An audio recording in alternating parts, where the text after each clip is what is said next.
Et on vous retrouve avec plaisir pour notre deuxième session de la journée. Je vous informe qu'à partir de maintenant, vous avez la possibilité de poser des questions à nos invités en flashant le QR code qu'on va afficher régulièrement sur nos écrans. Et vous avez dû recevoir ou avoir un flyer sur votre chaise avec ce code pour poser les questions que nous délivrerons à la fin de cette table ronde. Et pour continuer à creuser ce sillon de la mobilité, on s'est posé la question suivante, mais jusqu'où ira le train? Une rapidité mondialement reconnue, un record de fréquentation à l'été 2022. Pour la SNCF, les derniers mois furent ceux de nombreux records. Aujourd'hui, de nombreuses questions se posent quant au choix stratégique à venir de la Société nationale des chemins de fer. Comment faire face à l'explosion du coût de l'énergie lorsqu'on est le plus gros consommateur d'électricité en France? Comment rendre le train vraiment attractif dans ses prix comme dans ses services? Peut-il réellement remplacer la voiture et l'avion? Peut-on encore développer des infrastructures à l'heure du changement climatique? Toutes ces questions se posent désormais et s'entremêlent. En parallèle, l'explosion du tourisme ferroviaire pose de nouveaux défis. Comment accompagner une mobilité loisir nouvelle? Notre invité va répondre sans détour à la question majeure. Le train a-t-il atteint ses limites? Pour en débattre, voici Christophe Aniché, PDG de SNCF Voyageurs, directeur général adjoint numérique du groupe SNCF. Il sera interrogé par Étienne Gernel, le directeur du Point. Sous vos applaudissements, mesdames, messieurs.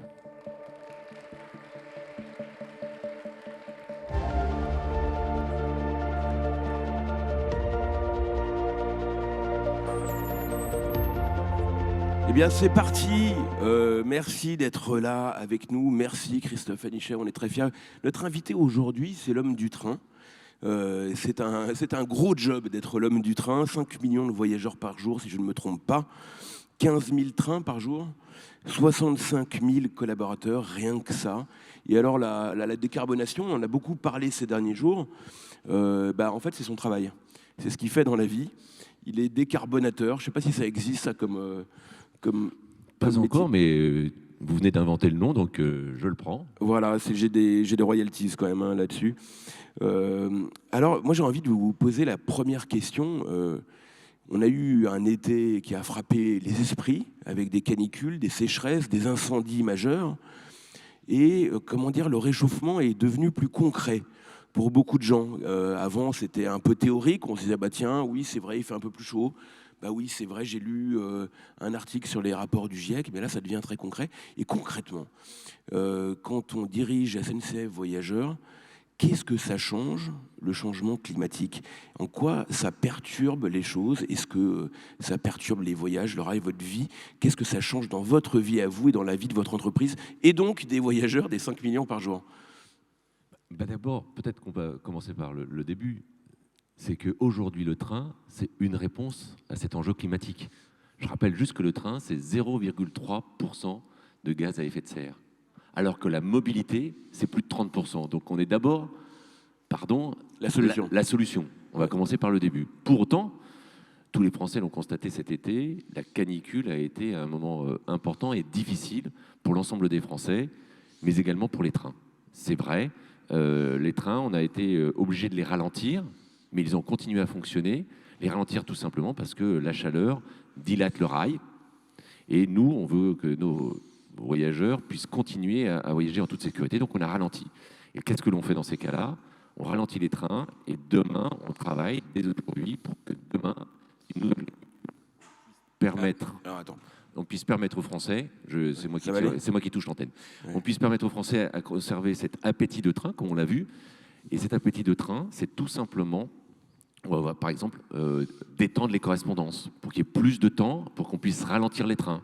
Mais c'est ce qu'on a fait en Espagne aussi. Je donne cet exemple régulièrement. Le Ouigo, en Espagne, que nous avons, eh bien, il n'est pas en blanc. Pourquoi? Il n'est pas rose et bleu, il est blanc. Pourquoi il est blanc? Ça nous permet de gagner 1,5 degré de climatisation et ça nous a permis de passer l'été. Alors, le patron de SNCF Voyageurs, c'est aussi une sorte de chercheur en sociologie, puisqu'il est en prise directe à beaucoup de choses qui se passent dans la société. Et j'ai envie de vous poser la question ces 3 dernières années, il y a eu beaucoup de bouleversements dans les entreprises, dans la vie de la société. L'année dernière, il y avait, je crois, Jean-Claude Kaufmann qui était à votre place et qui racontait les changements d'habitude des Français, en quoi ça avait changé leur vie. Le Covid, le télétravail, qui avait déjà commencé avant, on va dire, mais qui a été considérablement renforcé à cette occasion. Qu'est-ce que ça change? Est-ce que ça bouleverse la manière de prendre le train? Est-ce que vous le voyez dans votre activité? Ah oui, on le voit très très fortement. Les Français ont changé d'habitude.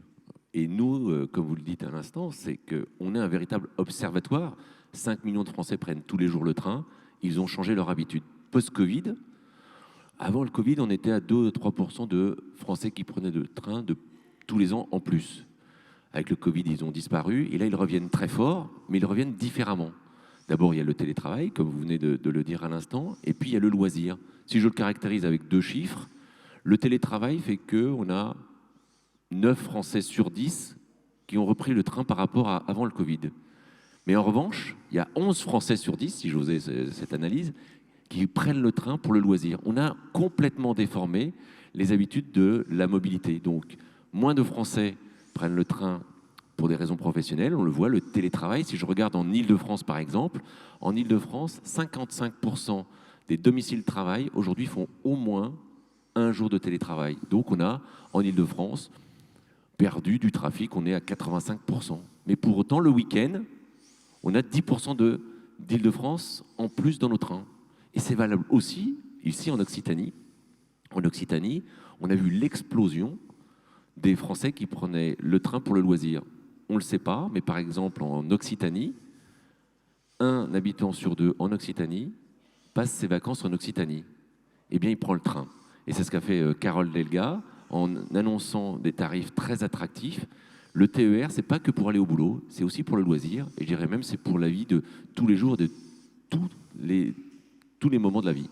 Mais est-ce que ça veut dire que ça change les jours aussi où on voyage? Donc c'est le week-end, c'est le jeudi, c'est ça, le jeudi soir? En fait, il y a 2 comportements.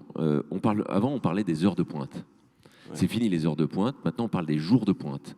Il y a un jour de pointe, c'est le mardi. Là, tout le monde est au boulot. Et puis, il y a un deuxième jour, c'est le vendredi. 20% de voyageurs en moins. Donc là, pour le train du quotidien, on n'a plus d'heures de pointe, on a les jours de pointe. Et d'ailleurs, il va falloir qu'on travaille parce que c'est quand même compliqué d'avoir personne dans les trains le vendredi, toujours autant de gens le mardi. Avec les entreprises, on travaille là-dessus. Et puis sur les grandes lignes, on savait tous qu'on prenait le TGV ou l'Intercité le vendredi et on revenait le dimanche soir. Ça, c'est également fini. On prend maintenant le TGV le jeudi et on revient le lundi soir. On a vu la disparition de cette frontière pro-perso. On parle dès le jeudi matin, on télétravaille le vendredi, puis on passe le week-end ici ou ailleurs. Alors, l'une des grandes questions qui se pose, puisqu'on parle de décarbonation, Boris disait, toujours prononcer cette phrase, jusqu'où ira le train? Sur le fond, le réseau ferroviaire français, il est assez ancien, hein, ça a commencé au 19e siècle, mais est-ce qu'il faut l'étendre? Qu'est-ce qui manque comme couverture? On voit bien la difficulté d'ailleurs, hein, c'est d'étendre par exemple la LGV jusqu'ici, jusqu'à Toulouse.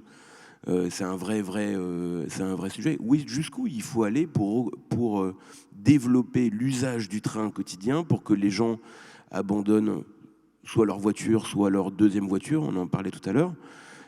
C'est quoi la frontière, la nouvelle frontière du train? Si on regarde sur le siècle dernier, c'est quoi les grandes évolutions qui se sont passées sur le rail, comme vous le dites à l'instant? Il y a 2 évolutions. En fait, le réseau ferroviaire, il a peu changé en un siècle. Il a changé à 2 titres. Premier titre, les lignes à grande vitesse. Elles ont changé la physionomie de la France, elles ont changé l'économie de la France, et on voit bien que la grande vitesse a permis l'attractivité de bon nombre de territoires. Et d'ailleurs, je salue les décisions qui ont été prises pour poursuivre ce qu'on appelle GPSO, en un mot, venir à Toulouse à grande vitesse, ça va changer la physionomie et l'attractivité encore plus de ce territoire. Donc les lignes à grande vitesse ont changé le rail. La deuxième chose, c'est les RER qui ont été faits en Île-de-France. Là aussi, ça a changé la physionomie, l'attractivité de cette région capitale. L'étape d'après, elle est assez simple. Pour moi, c'est qu'il n'y a pas de raison que les grandes métropoles, aujourd'hui, n'aient pas accès à un RER. Et donc, c'est les RER métropolitains. C'est ce qui est en train d'être fait pour Strasbourg, par exemple. C'est permettre tout simplement aux grandes métropoles qu'on puisse y accéder en train. Aujourd'hui, ça n'est pas le cas. Il faut prendre sa voiture. Et moi, je pense que la bonne réponse, c'est de développer les RER métropolitains. Ça veut dire faire un peu d'infrastructure, un peu plus. Les régions sont là-dessus extrêmement mobilisées. C'est de l'argent public, mais c'est de l'argent public pour construire l'avenir. C'est très cher. On dit que pour équiper une métropole, c'est de l'ordre d'1 milliard d'euros. Mais il faut le regarder par rapport à toutes les externalités négatives. Le train, c'est 0 gaz à effet de serre. Aujourd'hui, tout le monde connaît les embouteillages. Tout le monde sait qu'il faut 1 heure, 1 heure et demie pour venir au boulot dans une grande métropole. Je pense que là-dessus, il y a vraiment une action à porter et toutes les régions ont chacune leur projet de RER métropolitain.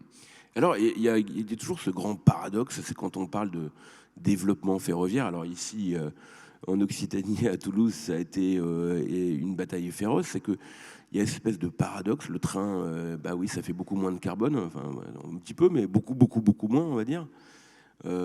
Mais souvent, au nom de l'écologie, on s'y oppose au développement de lignes ferroviaires. Est-ce que c'est pas un des grands paradoxes de notre époque, ça ? Non, je ne pense pas. On ne peut pas dire que c'est un paradoxe. Aujourd'hui, je pense que lorsqu'on interroge ceux qui prennent le train, ils en veulent toujours plus. Et moi, je le vois, il faut qu'on continue à s'adapter et à se transformer. Moi, j'ai 2 exemples là-dessus. On parle de sobriété énergétique. Moi, j'ai 2 éléments très, très simples. D'abord, comment on réutilise le train. Aujourd'hui, ce que nous, on a proposé, c'est de permettre à des Français qui ont plus de temps et des plus petits budgets de continuer à prendre le train et on va réutiliser nos voitures corail, les trains intercités. Aujourd'hui, on va développer, ce qui est le cas aujourd'hui, c'est entre Paris et Lyon et par exemple Paris et Nantes, on remet des trains corail, c'est-à-dire Paris-Lyon en 5 heures. Bien sûr, comme ça, vous allez me dire, ça ne fait pas rêver Paris-Lyon en 5 heures. Mais sauf que c'est à 17 €. Et ça permet à des Français d'avoir accès au train, à l'écologie, de ne pas avoir besoin de voiture. C'est la capacité de notre entreprise à s'adapter. Mais c'est aussi continuer à innover. C'est par exemple avec ce qu'on va mettre en place en 2024, le TGV M. Contre un billet TGV qui vaut à peu près combien entre Paris et Lyon ? Alors, merci de cette question. Je vais le redire. Le TGV, c'est un billet sur 2 de TGV est vendu à moins de 40 €. Un billet sur 2. Et les Français le savent parce que ceux qui s'y prennent à l'avance ont des très très bons billets. Je donne l'exemple de Noël. On a vendu les billets de Noël dès le 5 octobre. On a vendu 1 300 000 billets en une journée. Donc quand on anticipe, on a des petits prix. Mais pour revenir sur ce qu'on doit continuer à faire pour développer le train... Donc ça veut dire que, non mais juste pour rester sur cette histoire de 17 € Paris-Lyon, là, parce que ça fait pas cher 17 €, c'est-à-dire que le taxi pour venir de l'aéroport de Toulouse à ici, c'est plutôt 30. Ah oui. Donc c'est la moitié du taxi de Blagnac à Toulouse. D'accord. Mais un billet de train de TGV entre Paris et Lyon, c'est en moyenne, c'est quoi ? C'est de 40 à 100, on va dire ?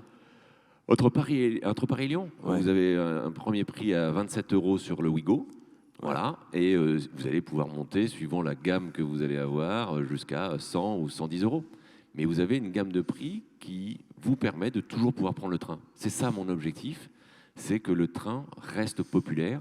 Et c'est pour cette raison qu'on développe toutes les solutions, y compris du Ouigo classique, c'est-à-dire du Paris-Lyon en 5 heures. Qui est en fait un train corail. Qui est un train corail. Et du coup, là encore, hier, on voulait toujours des nouveaux trains. Moi, je pense qu'il y a des trains qui ont encore du potentiel, qu'il faut les utiliser. Et sincèrement, 17 € pour aller à Lyon, c'est quand même pas cher. C'est pas cher. Alors, restons sur cette histoire de tarifs, parce que en fait, beaucoup de gens en parlent, ça, des prix des trains, combien ça coûte, trouvent ça cher que ça. C'est quoi la composition du prix d'un billet ? Qu'est-ce qu'on paye dedans ? Quelle est la part du réseau ? Quelle est la part de l'électricité ? C'est composé de quoi, un billet de train ? Alors, un billet de train, c'est super simple. Vous payez une infrastructure, le rail, puis vous payez le matériel roulant, puis vous payez le personnel, et puis vous payez l'électricité. Mais avant de répondre à cette question, je vais décomposer. Notre entreprise, comme vous l'avez rappelé, fait rouler tous les jours 15 000 trains. Sur les 15 000 trains que nous faisons circuler tous les jours, il y en a 14 500 qu'on appelle les trains du quotidien, 6 500 en Ile-de-France, les RER, 8000 TER en France, et ces 14 500 trains, ils font voyager tous les jours 4,5 millions de Français. Et puis il y a entre 500 et 600 trains qui sont des TGV, qui vont beaucoup plus vite et qui ont un tarif un peu différent. Mais les 14 500 trains, personne ne dit que ce train est cher. Je dirais même plutôt que tout le monde dit que ce train est pas cher et très utile. Pour autant, c'est quoi la décomposition? Bien, c'est l'utilisation de l'infrastructure. Ça coûte entre 30 et 40% du prix du billet de train. L'énergie électrique. C'est-à-dire le péage de ce qu'on appelle RFF, Réseau Ferré de France, hein, c'est de 35 à 40%, c'est ça que vous dites? Absolument. On paye les rails, l'amortissement des rails, l'entretien des rails, des voies de chemin de fer, c'est un gros tiers du prix. C'est un gros tiers du prix. Et puis, pour exploiter complètement votre question, en fait, l'usager du rail paye le rail. Alors que l'usager de la route, c'est le contribuable qui le paye. Aujourd'hui, quand vous prenez votre voiture, mis à part les autoroutes, quand vous prenez votre voiture, vous ne payez pas la route. Jamais. C'est le contribuable qui le paye. La particularité du ferroviaire, c'est que celui qui utilise le train paye la régénération du réseau. Donc ça, c'est particulier. Et si je continue sur ma décomposition des prix, c'est simple, hein, c'est 3 tiers. 1 tiers pour les péages et l'utilisation du rail, 1 tiers pour globalement le véhicule, c'est-à-dire le train et son énergie, et 1 tiers pour les ressources humaines, c'est-à-dire conducteurs de train et l'ensemble des personnels qui permettent à ce train de circuler. C'est ça. Et l'énergie, ça coûte beaucoup plus cher, ça pèse dans vos comptes, ça? Alors l'énergie, c'est à peu près entre 5 et 10% des coûts. Nous sommes le plus gros consommateur d'énergie électrique en France. On consomme à peu près 7 téra d'énergie électrique, tout simplement, et on représente à peu près 1 à 2% de la consommation électrique des Français, parce que tout est électrique chez nous. Oui, ça coûte beaucoup plus cher. Pour vous donner un ordre d'idée, l'électricité est passée du 1er janvier de cette année de 65 € du mégawatt. En août, il était à 1200. Pour autant, nous, on achète l'énergie très longtemps à l'avance, donc ce qui nous a permis de ne pas refléter le prix de cette énergie qui augmente sur les billets de train, parce qu'on veut garder un train, je dirais, toujours accessible. Pourquoi? Parce que vous avez des contrats de long terme avec EDF? Parce qu'on a des contrats à long terme avec non seulement EDF, mais d'autres. Ouais. On a par exemple des énergies renouvelables, on a acheté de l'éolien, on a acheté du photovoltaïque. Donc oui, on s'est protégé, et on a surtout protégé les Français pour qu'ils puissent continuer à prendre le train. C'est comme ça qu'on a mis en place un bouclier tarifaire. Aujourd'hui, si je regarde mes coûts, l'an prochain, mes coûts vont augmenter de 13%. J'ai décidé que les voyageurs ne paieraient pas plus de 5% maximum d'augmentation tarifaire. Et j'ai même décidé qu'on allait plafonner, grâce à une carte qui s'appelle Avantage, l'ensemble des billets de train, quelle que soit votre destination. Mais alors, on voit le train, c'est un sujet de société majeur. Si on allait jusqu'au bout de l'affaire, il y a beaucoup de gens qui se disent, bah oui, mais dans ma ville, par exemple, à Argenton-sur-Creuse, il y a moins de trains qu'avant, parce que très probablement, on voit bien qu'ils étaient difficilement rentables. D'ailleurs, il y a beaucoup de lignes qui ne sont pas rentables. Mais si on se disait, dans un but collectif, on voudrait que le réseau soit plus dense, plus maillé, qu'on ait plus de trains pour les petits, pour que les gens vraiment puissent se dire, en fait, j'ai pas vraiment besoin de voiture. Si dans un monde idéal où on traînise, on va dire, la France considérablement, ça coûte très très cher. Ce serait un choix de société extrêmement cher, ou pas? D'abord, je vais mal répondre à la question, mais je ne peux pas entendre le mot que le train n'est pas rentable. Ce n'est pas une bonne phrase. D'abord parce que c'est une politique publique de transport. Aujourd'hui, pour être très clair, un TER, lorsque vous prenez un TER, vous payez 1 € et la collectivité, elle paye 3 €. Donc ça coûte 4. Mais ici en Occitanie, mais comme dans toutes les régions de France, c'est la décision d'une politique publique. On a décidé de mettre en place du train, le voyageur paye 1, la collectivité paye 3. Ce qui n'est pas le cas du TGV, puisque le TGV, 100% est payé par le voyageur. C'est déjà une décision de politique publique. Moi, je pense que l'avenir du train, il est d'abord, la première étape, c'est les RER métropolitains. C'est permettre à tous ceux qui ont besoin d'accéder à une métropole de pouvoir y accéder en train. Ça n'est pas le cas aujourd'hui. Ils prennent leur voiture. Premier élément. Deuxième élément, comme l'a dit la Première ministre, le train, c'est la colonne vertébrale des mobilités. Si vous avez la colonne vertébrale des mobilités qui est le train, il faut qu'on ait l'ensemble des modes qui puissent arriver à la gare. Comment on fait du covoiturage? Comment on fait du bus? Comment on facilite l'accès au train? Ça, c'est le deuxième débat qu'on doit avoir. Et puis après, lorsqu'on aura déjà répondu à ces deux questions, qui normalement nous permettra de répondre à 90% des Français, il faut étendre et mailler un peu plus le train. Mais d'abord, faisons ces deux événements, RER métropolitain et faisons du rabattement vers les gares. Alors, vous dites c'est la colonne vertébrale. Moi, il y a un sujet qui me rend toujours fou, c'est l'histoire du Charles de Gaulle Express, qui est évidemment une nécessité dans toutes les grandes capitales du monde. Il y a un train qui relie l'aéroport principal à la ville et qui permet d'ailleurs souvent de s'enregistrer à la gare, de prendre le train tranquillement les mains dans les poches et d'aller prendre son avion. Et la France, Paris, est l'une des rares capitales mondiales où il n'y a pas ça. Et le Charles de Gaulle Express, qui va censé faire ça, il ne sera pas prêt pour les JO de 2024. Ça rend fou, non, cette histoire? D'abord, le Charles de Gaulle Express, c'est un très bon projet parce qu'effectivement, je le dis solennellement, parce que juste avant nous, il y avait l'avion. Moi, je n'oppose jamais le train à l'avion. Pourquoi? Je crois qu'ils étaient concurrents. Parce que c'est complémentaire. Non, arrêtons-nous tout de suite. L'avion, mon concurrent n'est pas l'avion. Mon concurrent, c'est la voiture. Pourquoi? Parce qu'aujourd'hui, 10% des Français prennent le train, 90% prennent la voiture. Le train, c'est décarboné, la voiture, ça ne l'est pas.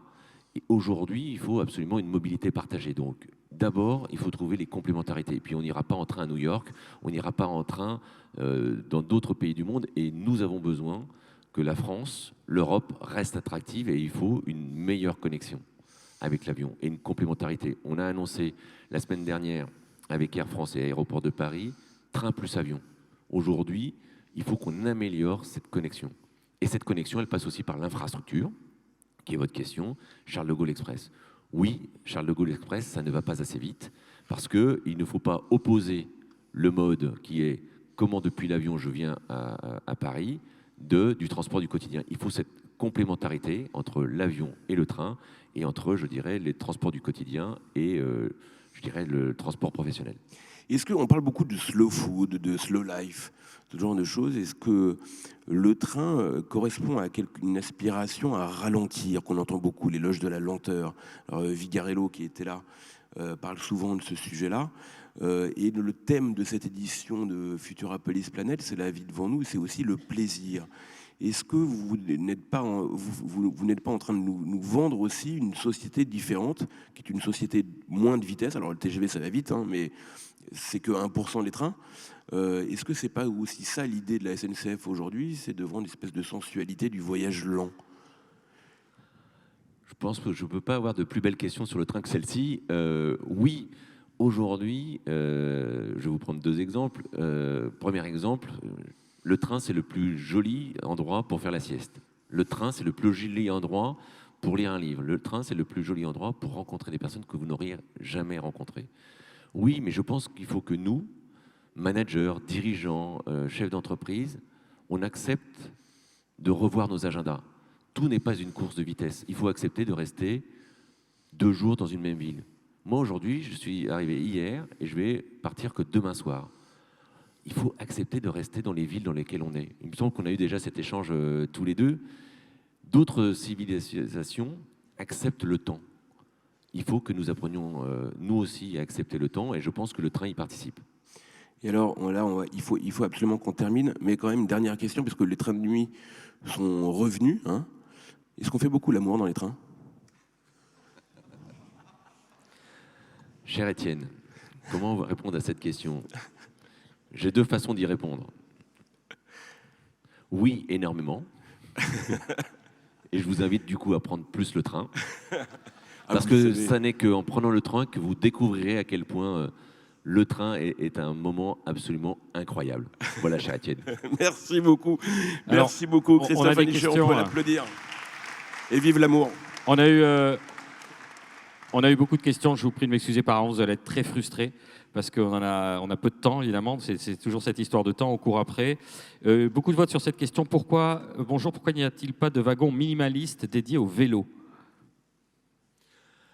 Alors, le vélo, c'est une grande question qui est, entre guillemets, devant nous. Oui, nous mettons en œuvre une politique vélo. Pourquoi? Parce que si on veut que le train soit la colonne vertébrale, il faut que je puisse prendre mon vélo et le train. On le voit dans les TER, il y a une politique massive sur ce sujet-là, et on a des voitures dans quelques TER, on n'y met que des vélos. Par exemple, en Bretagne, l'été, on transforme une voiture de chaque TER pour qu'on puisse mettre son vélo à l'intérieur. Donc vous avez encore les sièges, on les a bâchés et vous pouvez mettre votre vélo. Le sujet du vélo, c'est qu'il faut qu'on comprenne tous qu'il faut un peu d'anticipation. Il faut donc réserver sa place de vélo pour le faire. Sinon, on a l'association des vélos, que j'adore. Ils viennent à 80, ils sont sur le quai, et là, on vous bloque un train. Et ceux qui ne prennent pas le vélo ne sont pas contents. Donc il faut qu'on apprenne, et c'est à nous, SNCF Voyageurs, de le faire, à s'assurer que ces deux modes sont complémentaires et non pas s'opposent. Alors, il y a une proposition sur la table ronde précédente. Qu'est-ce que vous pensez de cette proposition de fusionner Air France et la SNCF? Alors... J'aime bien le temps qu'on voit le cerveau qui se met en marche. Ouais, bah oui, parce qu'évidemment, on l'a déjà fait. C'est pas mal ma réponse. Hein. On le fait avec train plus avion. Aujourd'hui, comme je le disais à l'instant à Étienne Gernel, le train plus avion, il n'est pas assez développé. Aujourd'hui, 300 000 voyageurs par an prennent un billet avion plus train, qui leur donne une garantie que si le train est en retard ou l'avion est en retard, on leur garantit qu'ils auront toute leur correspondance. C'est-à-dire que moi, SNCF, je prendrai le billet d'avion pour le mettre au bon endroit, et inversement si l'avion est en retard. On le fait déjà, mais on ne le fait pas assez. 3 millions de Français aujourd'hui prennent train plus avion, mais seulement 1 sur 10 font cette combinatoire. On doit développer ce sujet-là, et aujourd'hui, je pense que le numérique va nous y aider. Avant de faire une joint venture avec Air France, on va d'abord mieux faire train plus avion. Merci beaucoup, on vous applaudit à nouveau. Merci beaucoup. Merci à vous, on se retrouve dans quelques instants pour notre 3e session. Manquera-t-on d'eau l'été prochain? Vaste sujet, à tout de suite. Merci.